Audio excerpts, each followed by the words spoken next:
Ya, Presiden Amerika Serikat Donald Trump menandatangani beberapa perintah eksekutif untuk menghidupkan kembali tunjangan pengangguran yang telah habis masa berlakunya. Langkah kebijakan ini juga diambil oleh Trump setelah para anggota Kongres tak kunjung sepakat terkait paket bantuan baru di tengah kondisi ekonomi terobrak-abrik oleh COVID-19. Seperti apa? Selengkapnya akan saya ulas dalam bantuan langsung tunai ala Presiden Donald Trump. Bisa kita lihat di sini, Presiden Amerika Serikat Donald Trump pada hari Sabtu lalu secara resmi menandatangani tindakan eksekutif berupa perpanjangan bantuan keuangan untuk penduduk Amerika yang terdampak pandemi COVID-19. Langkah kebijakan Trump kali ini juga dinilai sebagai sebagian masyarakat Amerika sebagai ajang unjuk kekuatan presiden setelah Partai Republik yang mengusung Trump dan Gedung Putih gagal mencapai kesepakatan dengan pihak oposisi Partai Demokrat dalam membantu penduduk Amerika yang terpaksa harus menjadi pengangguran karena terpaan COVID-19 di hampir seluruh sektor ekonomi. Keempat perintah tersebut, yakni yang pertama adalah bantuan langsung tunai pengangguran sebesar 400 US dollar per minggunya ini atau setara dengan 5,86 juta rupiah apabila dengan kurs sebesar 14.652 rupiah per 1 dolar Amerika Serikat. Namun dalam kebijakan ini tidak sepenuhnya akan ditanggung oleh pemerintah pusat, akan tetapi 25% dari 400 dolar ini akan ditanggung oleh pemerintah negara bagian. Dan diketahui pula nantinya tiap negara bagian juga akan beragam begitu dari segi nominal yang akan diterima oleh para pengangguran ini karena mempertimbangkan kekuatan dana negara bagian dalam memberi stimulus kebijakan yang satu ini. Dan juga hingga kini beberapa negara bagian juga keberatan atas kebijakan tersebut karena di sisi lain pemerintah negara bagian juga sempat meminta Kongres untuk menyediakan tambahan anggaran begitu sebesar 500 miliar dolar Amerika guna menopang APBD yang porak-poranda akibat pandemi COVID-19. Jadi intinya juga agak berat begitu negara bagian kalau harus memenuhi langkah kebijakan Presiden Trump untuk ngasih pengangguran 400 dolar Amerika per minggunya. Nah, untuk perintah selanjutnya yakni Presiden Trump juga memberikan perlindungan penggusuran bagi masyarakat Amerika Serikat. Di sini memang data juga menunjukkan bahwa hampir 32% warga Amerika dilaporkan dalam kondisi kesulitan untuk membayar uang sewa atau hipotek selama berbulan-bulan akibat pandemi COVID-19.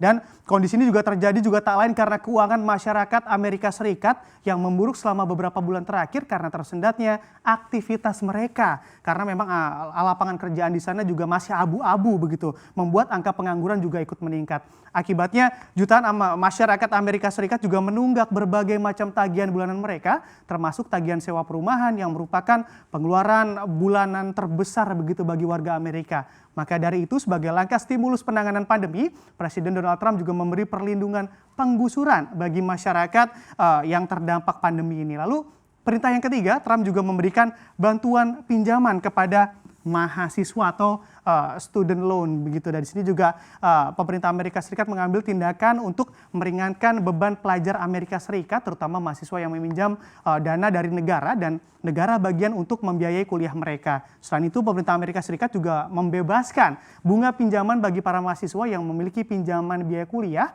pada pemerintah federal selama wabah COVID-19 ini di negeri Paman Sam masih ada. Dan bukan hanya itu, pelajar juga diizinkan untuk menunda pembayaran pinjaman dengan mengikuti sejumlah persyaratan yang ditentukan oleh pemerintah Amerika Serikat. Dan juga perintah yang terakhir, ya ini adalah penangguhan pajak gaji. Nah, ini Trump juga memberikan penangguhan terhadap pajak gaji bagi warga Amerika Serikat. Bahkan selama adanya pandemi COVID-19, Presiden Trump juga akan menangguhkan pajak gaji warga Amerika Serikat hingga 0% untuk memulihkan kondisi perekonomian serta menggerakkan kembali aktivitas ekonomi. Dan sebenarnya sejak pandemi mewabah di Amerika, Presiden Trump juga pernah menggelontorkan stimulus serupa dalam rangka penyelamatan ekonomi Amerika Serikat terdampak pandemi. Seperti apa stimulusnya? Bisa kita lihat di slide selanjutnya.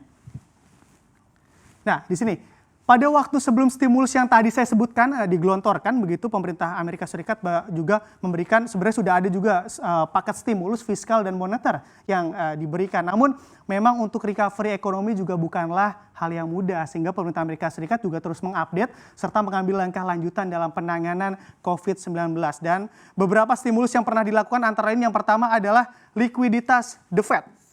Nah, di sini sekitar 454 miliar dolar Amerika Serikat juga pernah diberikan oleh pemerintah Amerika Serikat sebagai penyokong fasilitas pinjaman The Fed.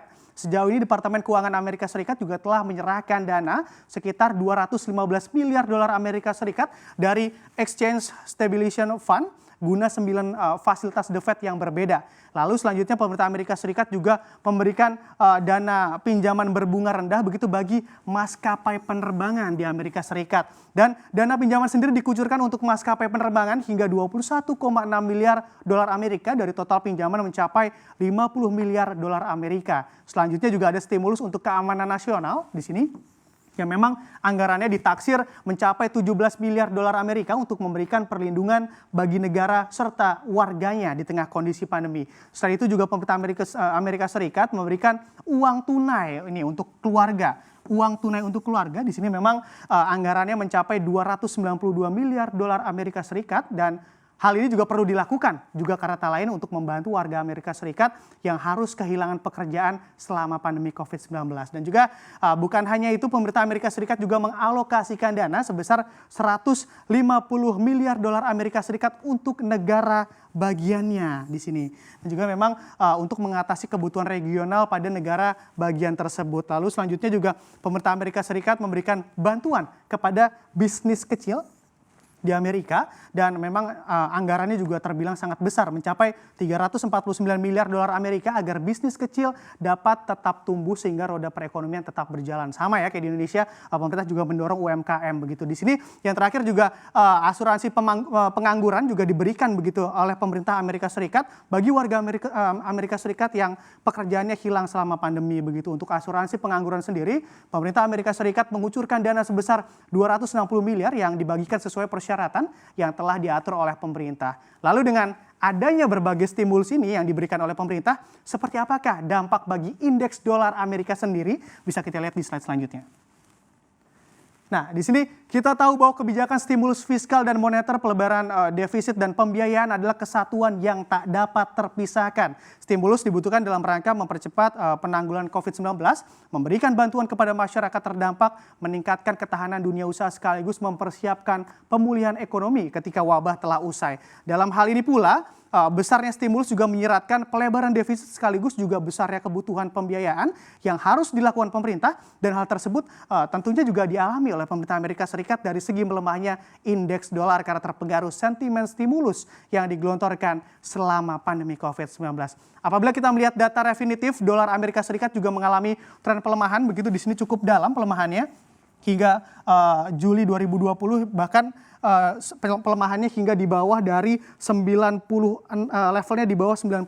Nah, di sini memang penurunan tersebut juga diprediksi karena alotnya perundingan stimulus kebijakan yang akan dikeluarkan Kongres pada pekan kemarin, sehingga dolar Amerika juga dilanda kegalauan. Namun beberapa investor juga menilai dengan stimulus kebijakan yang telah resmi dikeluarkan akan dapat memperbaiki kondisi indeks dolar yang sempat menurun ini. Dan juga memang dengan statusnya sebagai mata uang dunia dan aset aman atau safe haven, siapa juga yang tak mau mengkoleksi dolar Amerika Serikat begitu ya. Dan yang sudah diskon besar-besaran selama adanya pandemi COVID-19 ini. Dan juga oleh karena itu juga menjadi wajar apabila permintaan dolar Amerika Serikat juga mengalami peningkatan. Dan tentunya apabila terjadi penguatan juga mempunyai efek tersendiri bagi mata uang kita, yakni rupiah. Namun juga dengan adanya stimulus fiskal ini yang besar, negara juga berpotensi terjerembab dalam peningkatan hutang luar negeri karena devisa yang terus tergerus, serta juga berakibat pada menurunnya harga dari sejumlah komoditas. Di sini bisa kita simpulkan melihat bahwa hampir seluruh negara memang saat ini berjuang untuk bertarung melawan pandemi, mulai dari sektor kesehatan hingga ekonomi, agar tidak terjatuh dan stabilitas negara menjadi terganggu. Apabila sudah begini, dapat diartikan pula bahwa negara yang hebat saat ini adalah negara yang mampu bertahan di masa pandemi yang tak tahu kapan akan berakhir.